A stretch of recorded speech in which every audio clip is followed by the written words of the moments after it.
kemarin setelah saya ngobrol di Iwan itu, ada beberapa, saya sedikit cerita dulu, ada beberapa yang penelpon gelap ke saya.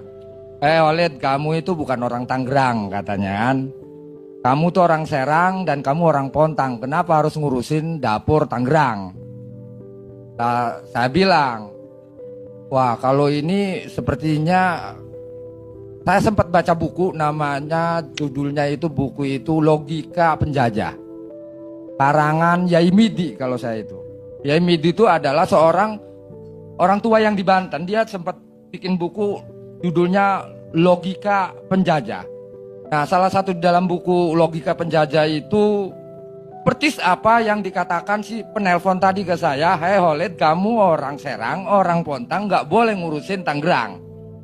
Nah, padahal kalau menurut saya sebagai nelayan harusnya mempunyai pandangan tidak boleh parsial gitu kan.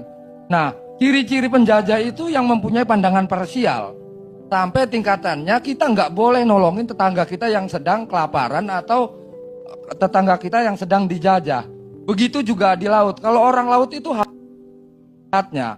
Ketika Tangerang menangis ya orang Serang juga harus menangis.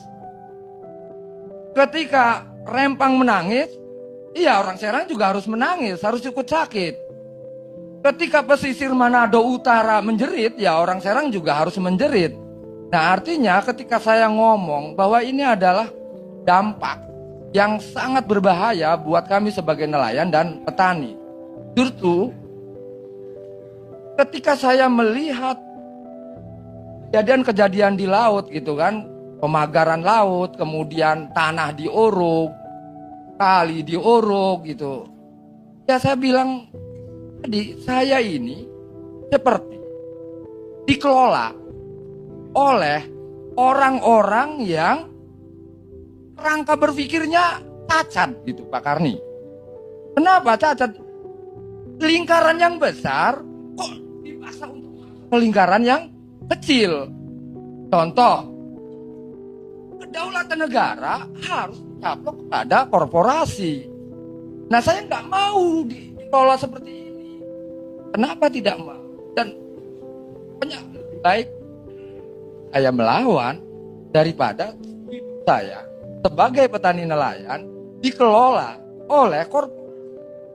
Karena Ainal yakin kalau saya ini sebagai rakyat dikelola oleh korporasi sampai kiamat anak cucu saya masih miskin.